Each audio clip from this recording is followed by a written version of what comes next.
Juris Vodcast with Scott Pearce. The more one examines last Tuesday's California primary election, the worse it looks. Much is made of the fact that the California Secretary of State decertified California's electronic voting machines. The truth is a little more complicated. Electronic voting machines were in use throughout Orange and San Mateo counties. It's important to keep in mind that there are two key places in an election where computers play a role. Sometimes the vote itself is cast on an electronic voting machine, as was the case in Orange and San Mateo counties. These machines are insecure and unreliable. They run on secret software.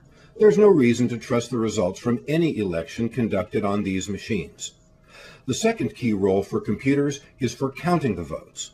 All the new paper ballots in California ended up being passed through electronic scanners connected to computers, which allegedly counted the votes.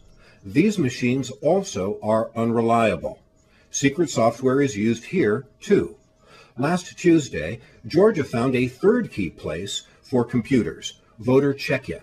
Again, it was a disaster. Georgia passed a bad voter ID law and did away with printed voter rolls for check-in. The results were needless delays, sometimes measured in hours. Who makes these bad Georgia electronic voting check-in machines? Diebold. The product is called the Express Poll Book. It doesn't work properly. It runs on secret software. There appears to be an emerging consensus about how important it is to use paper ballots. It seems inevitable that optical scanners and computers are going to be used to count votes in many jurisdictions. Of course, it is vital that there be regular audits of these electronic vote counts, but that's not enough. If the votes are counted on machines running secret, proprietary software, the results can't be trusted. Voting is a fundamental right. American elections should be shining examples of democracy, models of openness and transparency. Instead, across the nation, people in both political parties have been disappointed and embarrassed on Election Day.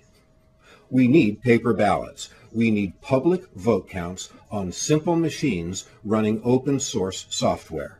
Nothing short of that will do. We are either going to have honest elections or we are not. For Juris Vodcast, this is Scott Pearce.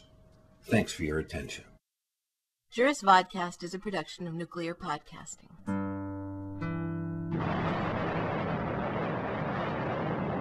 Creative Commons Attribution Non-Commercial No Derivatives.